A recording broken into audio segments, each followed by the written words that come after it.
Unpopular Demand brought to you by Variance Magazine. I'm your host, Ethan Ijumba. Today, I have been joined with and have the greatness to speak to the talented, one of the best that comes around to mixing blends of genres and other different stylistics into music. Today, I have on this episode, Bodie. How are you doing today? What's up, man? Happy to be here. I'm good. Good to hear. So, first and foremost, you got the release of your debut EP. Happy to be here, of course. No pun intended. What does this mean for you, though, in terms of having all of this success come your way and having to get to this moment about what you've been working on, reflecting your journey since appearing on The Voice and having anything of that nature?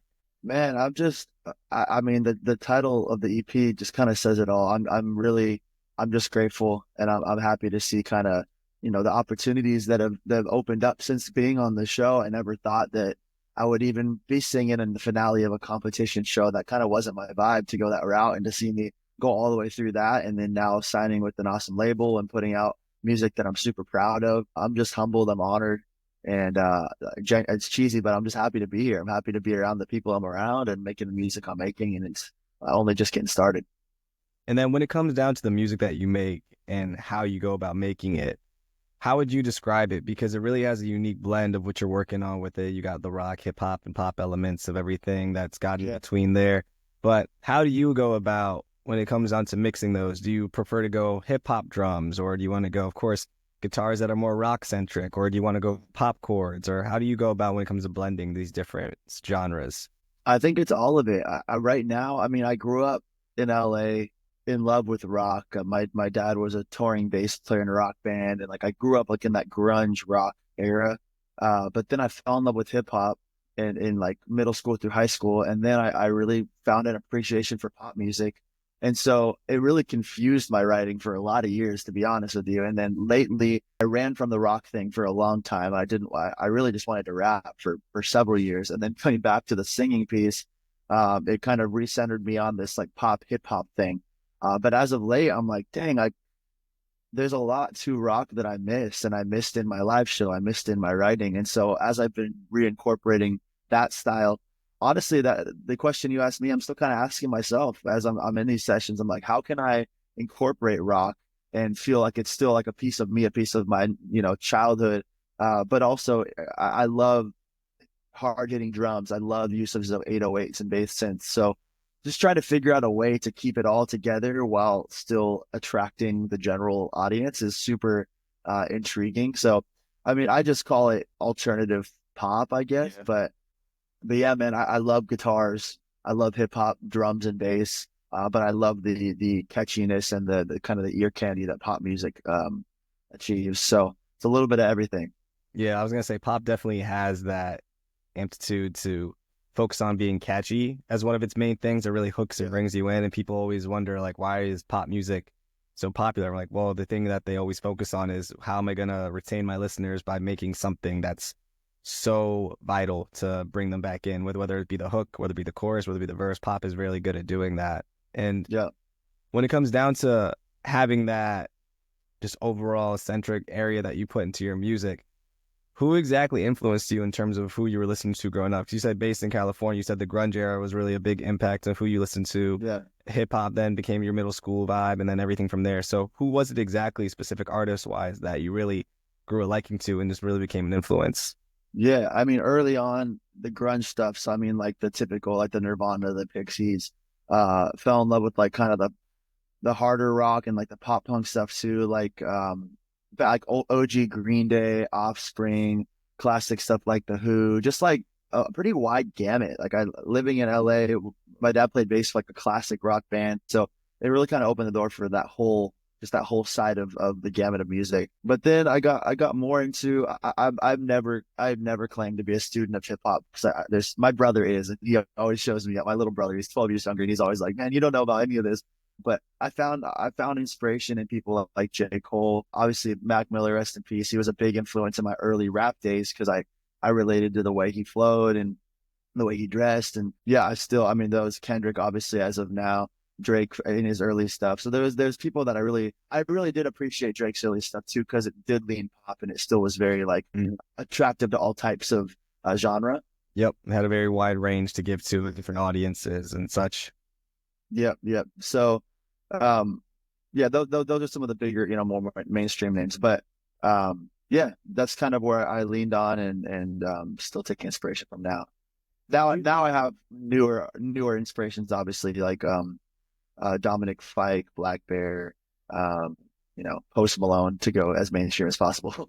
They're pretty alt pops too in that way. They are like considered pop stars, but they're not your traditional like male pop star. You wouldn't compare them to Right, like a Cody Simpson, Justin Bieber, One Direction stylistic of pop. They're more so right.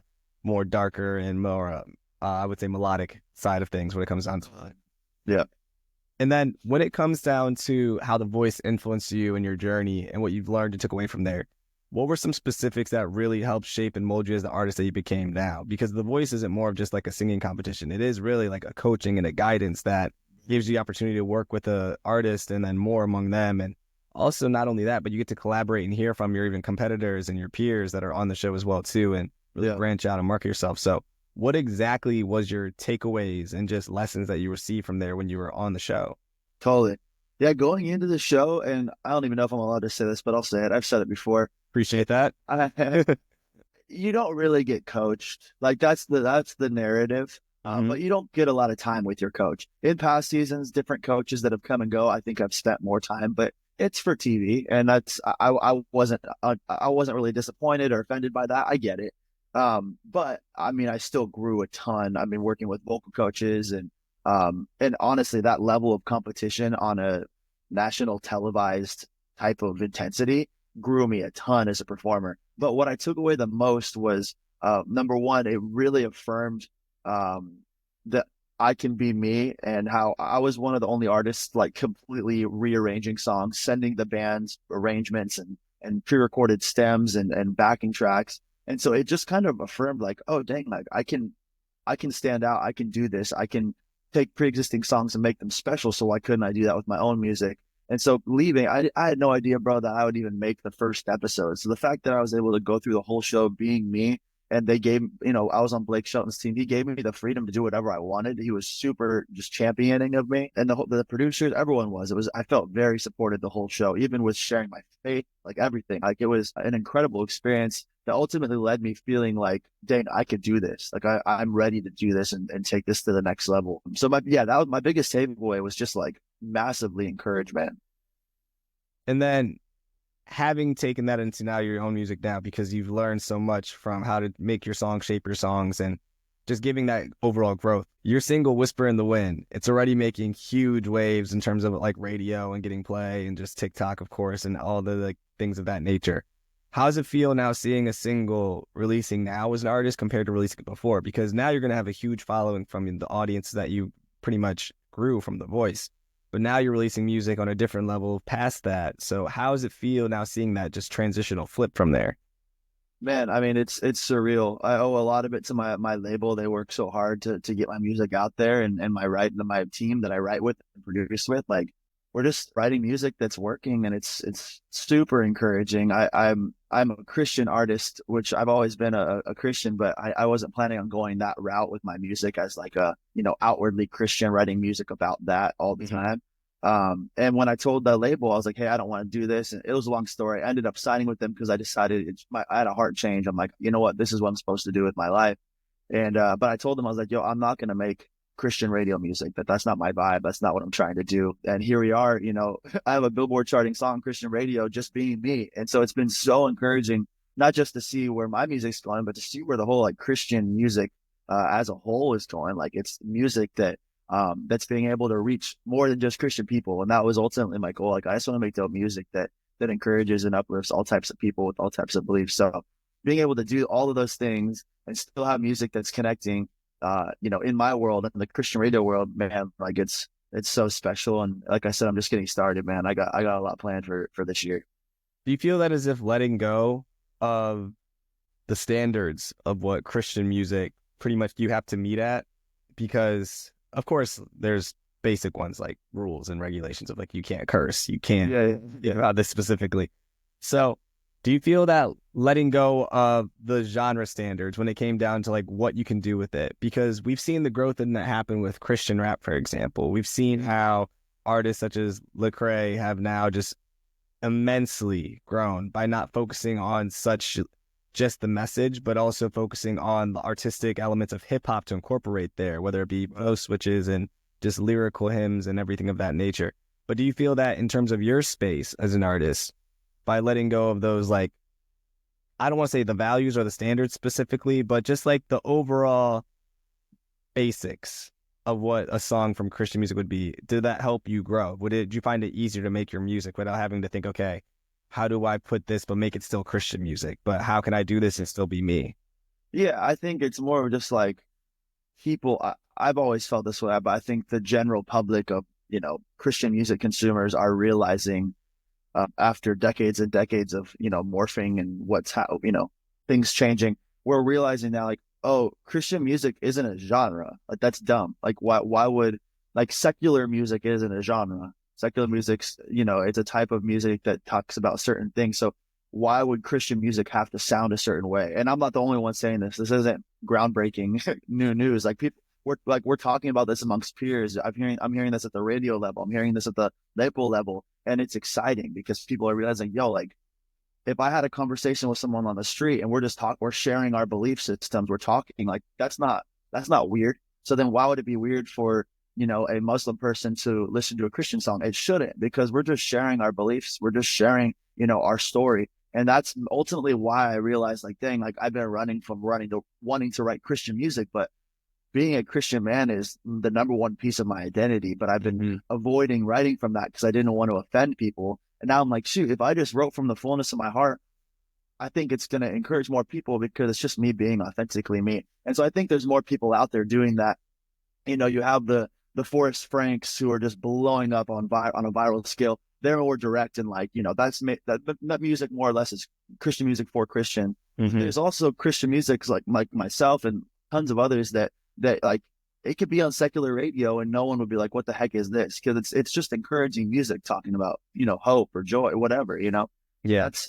That's kind of what I'm approaching it at. No, I agree. I think that sometimes people hyperfixate on the name or the term Christian and they almost run with it and they think, okay, so it has to only be for Christian people. Yeah. Where if you just say religious music, even almost in that nature, or uplifting or optimistic or any other word, I think sometimes the word itself gives people almost like a quick read into like what it's going to be versus when you give into your music, for example, if you just even label it as music itself. Yeah. Or you don't say Christian. Yes. I don't say Christian music. I just say I make all pop music. Yeah. Which it comes down to being that people like, oh, okay, so he's a little more general and wide range for other sounds, but still it has those elements, of course, that you're going to say that, okay, yes, this is what represents me as a person, my identity, my beliefs, my views, and giving those that same similar identity to relate with and show from there. So it makes the most sense. And then speaking on that, when it comes to your EP, Happy to Be Here, what exactly do you want people to take away from it when it comes down to just the overall message, when it comes down to the overall, what it sets for you apart from other artists? What exactly is it that you want people to listen to and give that notion of like, okay, this is something that makes me want to listen to more? Yeah. I mean, on a sonic level, it's pretty balanced. I have some songs in there that make you want to, punch a hole in your drywall. It's just super high energy. But then I have the songs, that will get you kind of feeling more emotional and on a contextual or topical level, all the songs are very anxiously pursuing purpose. I have songs talking about, laying old ways behind and pursuing a better version of yourself. I have some RP that talks about that. Whisper in the Wind's talking about, like, man, like, God, I don't want to waste my time looking for you in a place that you're not, when you're right here beside me. I'm shouting in the sky, but you're right here. So I have songs that are that, like, aspiration of, like, God, I need you. I want you. But then I have a song called No, just like, man, I just want to know my purpose. So overall, I wrote these songs just to, on a large scale, just make music that people enjoy listening to, but on a deeper level, music that's going to encourage people to think a little bit deeper about their purpose. When making it, do you tend to have a certain method of how you go about it? Do you normally just go right into the studio and see what comes from the heart, or do you write it all out first, just like pen to paper and see what comes from there? Like, how do you tend to go about when it comes down to composing your songs? Yeah, this is my first full project that every song has been a collaboration on the writing side. Prior to signing a label with a label, I never really do that. And it's been incredible because I've been able to, open the writing room to more than just me and my wife, but other people. Typically how it goes, we'll walk in, we'll sit in a room, we'll shoot the breeze for a little bit to hang out, and then they'll say like, "What are you feeling? What do you want to write about today?" And I'll say like, I'm feeling this, or I have this idea, and then we'll just kind of flow off that, find a melody, and then just start writing the chorus of the hook usually, and then we just kind of build out the beat as we write the lyric. So it kind of all happens at the same time, which is cool. No, it's amazing. And I think that's an amazing method because it is kind of hard to allow yourself to now take other writers, especially when you've done it so DIY for so long. Oh, People think it's like, oh, you're just gonna someone's gonna add a little bit in there. I'm like, well, what if what I'm saying and what they're thinking don't really align? Like, how do we combine and how do we pretty much collaborate better? But surround yourself with great people. You're gonna make great things, nonetheless. So I think that's what you've really done on this EP.